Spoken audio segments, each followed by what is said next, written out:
So, welcome to a Made in India video series that's part of a special we're doing called Our Neighbors 2021, which is out now on all podcast apps.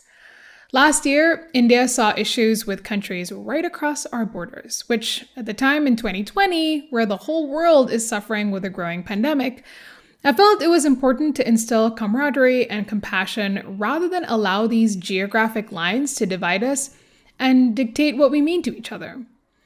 And of course, the best way I knew how was through music. So my mission was to discover some of the most incredible indie musicians from Pakistan, Nepal, Bangladesh, and Sri Lanka and feature them on the podcast. And considering that we're all unable to travel, I wanted to take this opportunity to chat to them too. So take a look at my conversation with a couple of musicians from Karachi. We have bass player and founder of A for Aleph called Anas Khan and sitar player Waqas Hussain. I am really excited to have you on, and I want to kind of understand what A for Aleph is. It seems like it's a collective and a record label, and it's sort of like many things in one. So can you give me a better understanding of what it is? Yeah, first of all, thank you for having me here and just selecting our music for your playlist, because that's kind of a surprise for me, because I did put in some hard work into that piece of music. And for Aleph, it's an artist residency, a recording facility. We do a lot of productions, and it's a record label which I kind of handle because I work with a lot of different artists, and I'm a record producer.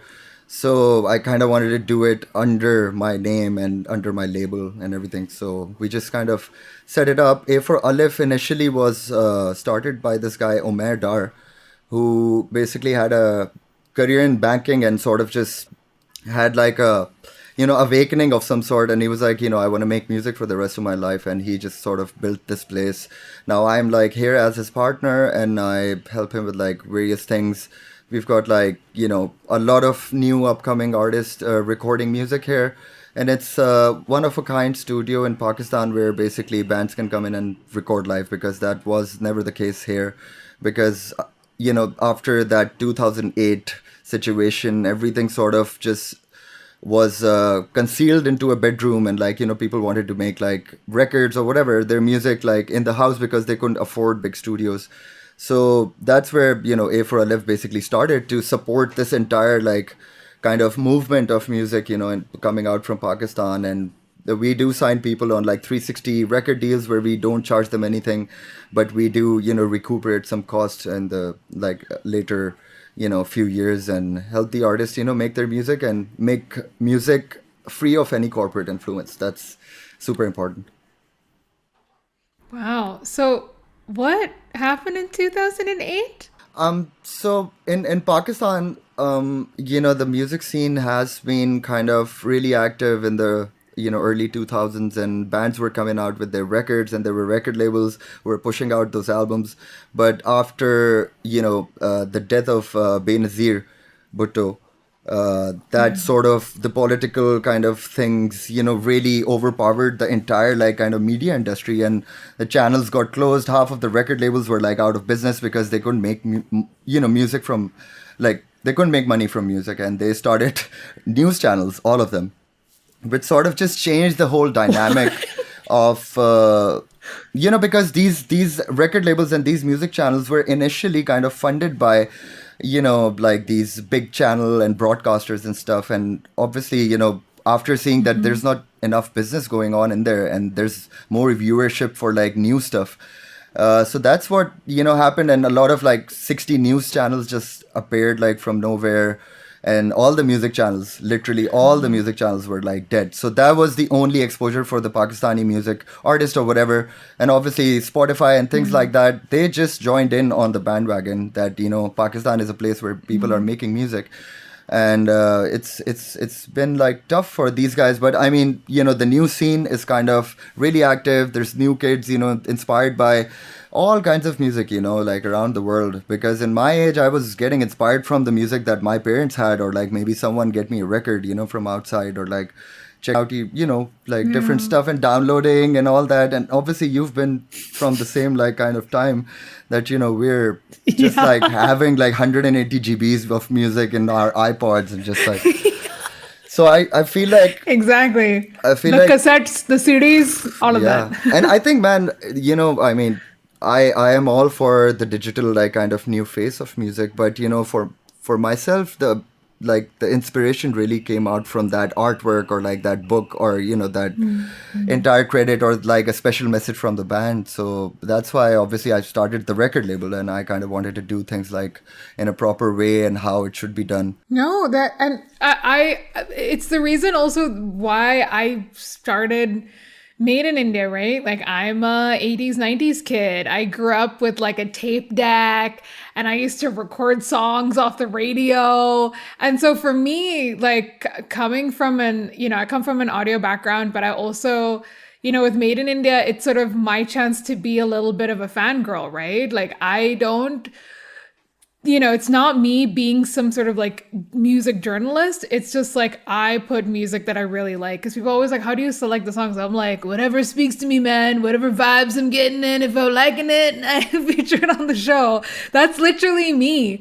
I'm not like, oh, is this like technical prowess or whatever? I mean, of course, like I understand music to a certain extent. I've been working in radio for a long time. But I also am in this space where it really is about the way music sort of speaks to you. And I think that goes beyond language, that goes beyond, and again, which is what our neighbors represent. It goes beyond borders, right? So Waqas, you're a 7th generation sitar player. You come from a legacy of prolific sitarists. Do you feel like there was a lot of pressure on you? And what do you think makes you different from your forefathers? Yes, there is a pressure. Absolutely, there is a responsibility at my hands from my teaching, and I try my best to work with it to deliver the best performance possible. And if you ask, what's the difference between me and my forefathers? We are doing modern music these days a lot, and it's on a high demand, as you know, to showcase our instrument is it's a bit more accessible at the stage, and we get to bring new ideas and innovations onto the table, and that weren't possible, I think, before. And one example would be something like I introduced electric sitar in Pakistan. Now, listening to you play and watching your performances, I think what makes you stand out is that it isn't just about big flourishes and showing off your dexterity or intricateness. You are contemporary and you really hold up the melody so it sticks in your head. I mean, this isn't a pop song, but you create that hook where I'm humming an instrumental song. What is your intention when you're creating your music? Well, yes, that's the simple answer. Basically, easy listening is my goal. Whoever is listening to my music, whether it's be a musician or every listener, I want them to feel music emotionally and connect with it. I'm excited that the song that we're playing today, and my pronunciation's always going to be a little bit rubbish. So, Qurb, is that how you say it? Yeah, that's how you say it. Yeah. You have to give me the tick marks and star and all, yeah? I say, good girl, you did well. Yeah, I'll give you 5 stars after this. Hey, thanks, man. So, Qurb, so the thing that I also am so excited about featuring Qurb was that I found out that Qurb was that Waqas Hussain and A for Aleph, you guys released it on Pakistan Independence Day on April 14th, and April 15th is like India's Independence Day. Oh, that's August 14th. I was like, this is amazing. I was like, the irony of ironies, it's the great coming together, man. Yeah, I love it. Yeah. So I have to ask you, because what was it about? I mean, I know that Waqas has composed it, but what did the song sort of mean to you, and what does Qurb actually mean? I mean, me and my partner Umair, we kind of wanted to do this record where we were like, we want to feature all the great musicians of Pakistan. And obviously I play with so many musicians in the circuit, so I know everyone's a friend, and it's not a big of a scene, but all the great ones. You're a popular guy. I mean, you could say that, but Anas is like, as a I'm base, cool. so we just sort of, I mean, we just had Waqas come in and we were like, yaar, we want to make a song. And I sat down with my bass. I haven't touched my instrument in like the longest time. And we just hit it off in the first 5 minutes. We're like, whoa, okay, this feels good. There's definitely something there. And we didn't even we just literally rehearsed the first few bars of that tune, which is the head of the tune, as we like to say it. And we just did that, and we were like, okay, we feel something here, and it's really good. And even Waqas was like, yeah, chai stuff, and we were like, let's basically go forward with this. And we literally came down to the studio.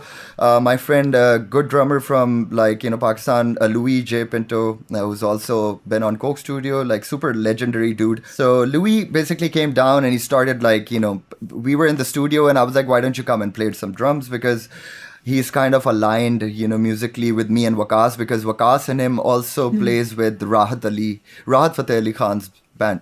So, we just sort of just went into the studio, we did 2 takes, and one of them is the song. So it was super easy in that kind of regard. We didn't really think about it that much. And then instantly we were like, okay, what should we name this? And then obviously pandemic was, just locked down everywhere, and it was just crazy. And we just sort of thought of a name, and Waqas basically brought it up, and he was like, we can name it Qurb, and this is what it means. And I was like, okay, this sounds good, and it sounds like that, so I think I'm happy with that. Yes, Qurb is something came out past 2 years with the pandemic, and very much about anything that you may have to experience extremely closely. The song holds special place in my heart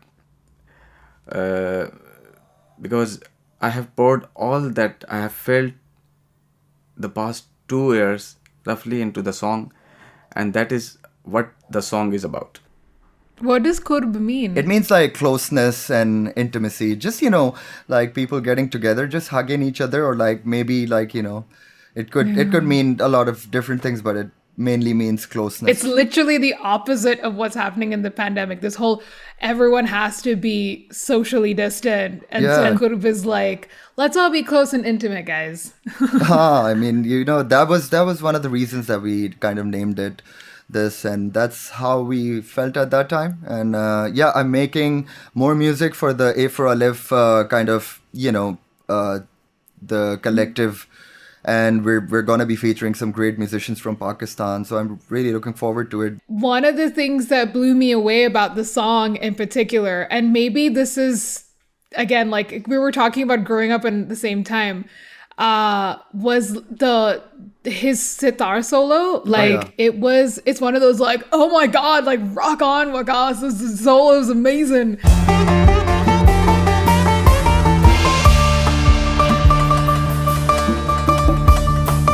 But it really was it's such a sometimes you can feel the power and that epicness of a great solo, and it was so good. I was like, oh God, this song is amazing. I have to have this on my show. And we did sort of touch upon, and again, this is fascinating for me to understand it, is that I think from whatever I've seen of so many independent artists and these kind of conversations, is that the independent musician from South Asia is also the struggling artist, the epitome of the struggling artist. Do you think that's true? Yeah, they are struggling, but the thing is, in this day and age, if you want to be a musician or an artist, you got to be able to do a lot of other things as well. Apart from being a great musician or a great player or a great singer, you got to be able to understand how business works and how you are going to reach to multiple people, and where are you going to release your music, who do you work with, what kind of reach you have. And obviously, these digital things coming into play, this has sort of changed the game a lot, because it's really down to who clicks on my video, or who listens to my song on repeat on Spotify. So, I think people are slowly getting, used to that kind of system. And I think, it's definitely gonna pay a lot of people off. And at the end of the day, playing music it is supposed to be a struggle, because the greatest of the greatest players, I mean, they never really made it, man, until they kind of passed away, right? I'm super inspired by Jaco Pastorius, And, the great bass player, I don't even know if you would know about him, but, Jacko is the greatest bass player in the world. And no one freaking knew about him, until the late 80s, and people were like, whoa, what did this guy did in 70s on this record? And, slowly, people just sort of got the hang of it. So I think, real music would take its time, but it will reach to the right people. And I think that's what the point is, making music, you gotta, it's like a conversation, and, you gotta just be able to connect with your audience. And regardless of if they are 200 people or 2 million, but as long as they understand your music, that's it, in my opinion. I think just a huge extent, like you said, I think artists are expected to do so much more now. You're your own manager, your own social media person, your graphic designer, you make your own chai, everything you have to do. So I absolutely understand that, because I think it isn't just about making your music and that sort of creative wherewithal that it comes with, but I think it also is that you have to be able to be your own brand manager. You have to do so many more things that are maybe not necessarily your forte, but you have to be able to do that to really understand how to put yourself out there, which isn't easy. So yes, last couple of questions I have for you, Anas, is that are you based in Karachi? Yes, I am. Right? Yeah.